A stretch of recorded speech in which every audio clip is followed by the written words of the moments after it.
Here we are again, another year, another inevitable entry in the massively successful Call of Duty series.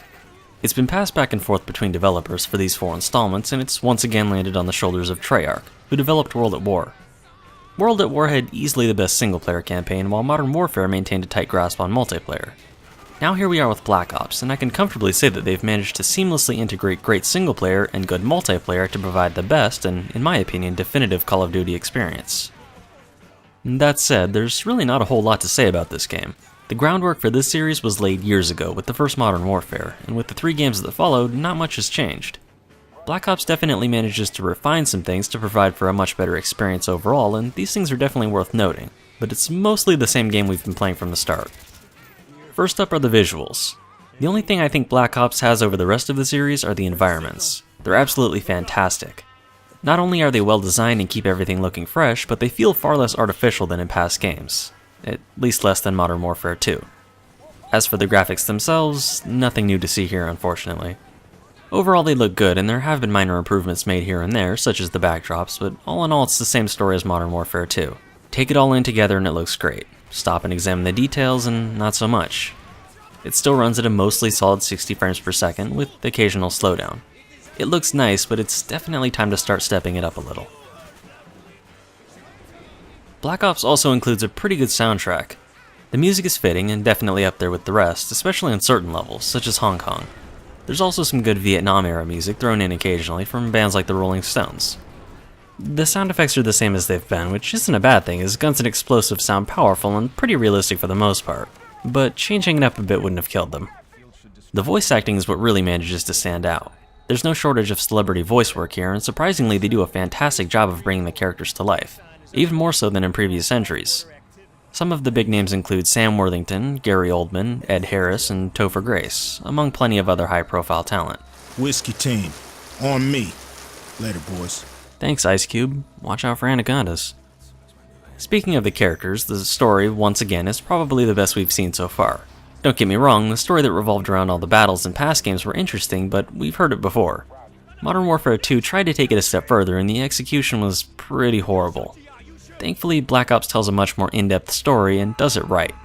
You play as Mason, who awakens in an interrogation room with a set of mysterious numbers swirling around in his head, and your captors want to know exactly what they mean, as well as their origin.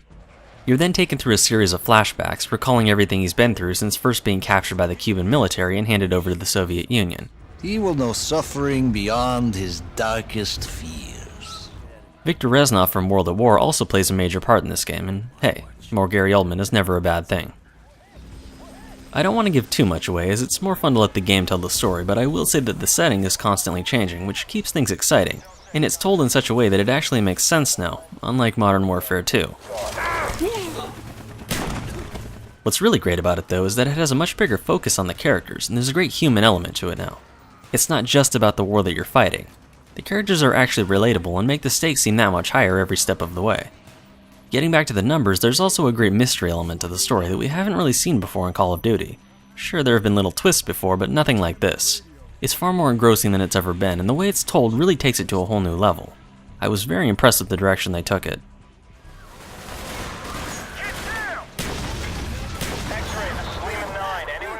As for the gameplay, things are pretty much unchanged. The actual mechanics are still as great as ever. Shooting is incredibly smooth and responsive, and aside from a bit of added realism, I wouldn't want it any other way. Unfortunately, not much has been added, and previous complaints are all mostly still there. The AI is once again pretty bad.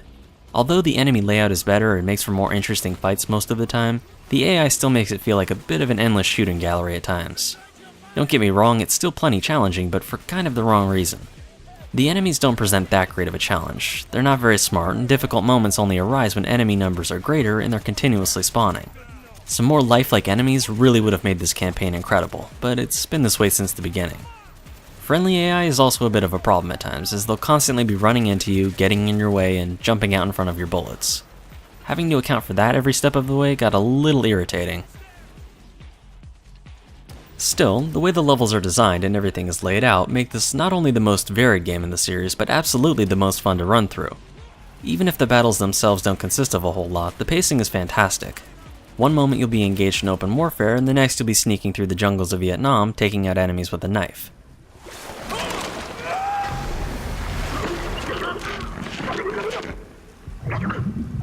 The environments and gameplay are always changing, but it doesn't feel random and out of place like it did before, so instead of being constantly confused, you can just enjoy it.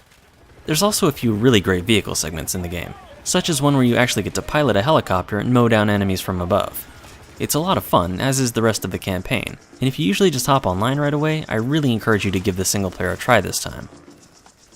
It may not be revolutionary, but the innovations definitely mask the drawbacks and provide for the best experience yet.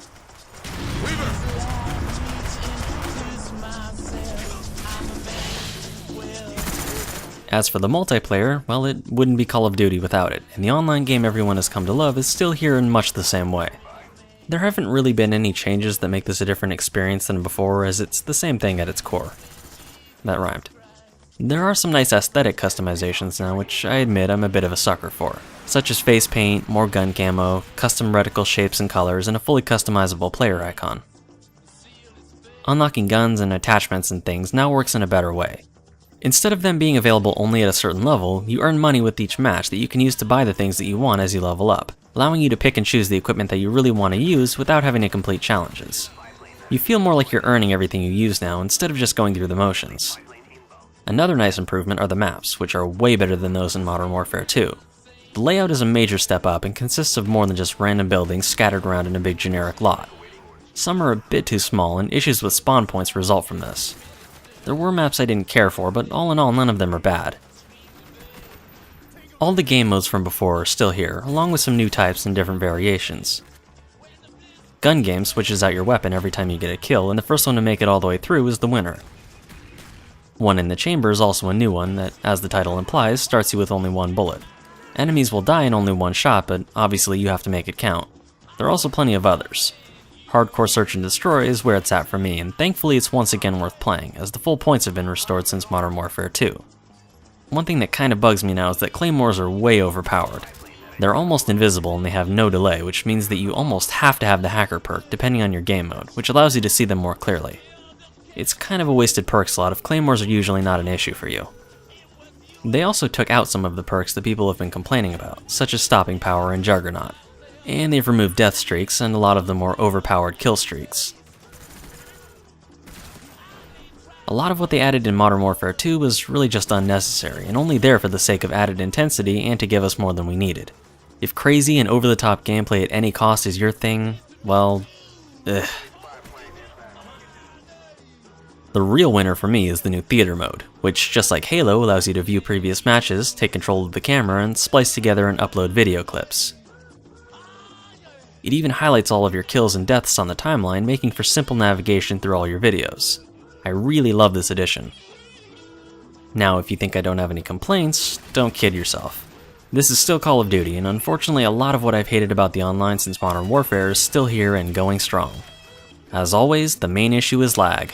As long as the game relies on players to host the matches, there will always be delay among certain people. The host, and everyone close to the host, will always have an unfair advantage and will be a good 1 to 2 seconds ahead of everyone else. If you still can't deal with being shot after getting behind a wall or having your headshots not count because on their screen you were never firing in the first place, stay away. The game is fun, but this is something that needs to change. This has been the most successful game over the past 4 years. Their sales numbers and player numbers are greater than anything else on the market. They've generated billions of dollars in revenue. They need to provide dedicated servers for all players on all platforms to even the playing field and make this a fun and fair experience for everyone. They've made profits on top of profits with this game. Any excuse they have for not having dedicated servers at this point is complete bullshit. Yes, there is still host migration, and it is better than before, but we shouldn't have to deal with this nonsense anymore. I'm sorry for ranting, but it really needs to be said. They say all the little bugs, including lag, will be remedied over the next few weeks, but we've heard that before. Maybe they'll fix some of the glitches, but the glaring issues will still be around. Still, I just can't seem to stay away from this game. The gameplay itself, unchanged as it is still great, and the mechanics, as smooth as they are, make this one a lot of fun to play, as long as lag and a lot of unfair moments don't get you down. If you loved it before, you'll still love it now. If you hated it before, well, you know how that goes. The single player took me about 6 hours to get through, but it felt like a lot longer because of how much you go through in that amount of time. Also, I'm definitely going to be playing through it a few more times. Zombies also makes a return, and although I preferred Spec Ops mode overall, it's still a great deal of fun. Both would have been amazing. The competitive multiplayer is the same as it's been, and if it's your thing, you'll be playing for a long time to come. If you were expecting technical fixes and server overhauls, well, sorry. Still, on a gameplay level, I think it combines the best of what the previous titles had to offer and throws in some improvements, such as new equipment, better guns, contracts, wager matches, and plenty of other additions to make it the best experience yet. Either way, the single player is definitely worth playing through, and if that interests you, you should at least rent this one or borrow it from a friend, as you won't be disappointed. All in all, Black Ops is a fitting end to the new era of Call of Duty games. If only it were the end. There's sure to be plenty more coming, but after this is where I, as a fan, am signing off. It's a great experience, but it's time for some major updates, and dropping $60 on the same thing again next year isn't going to happen. War might never change, but it's definitely time for this series too. Still, it's been fun.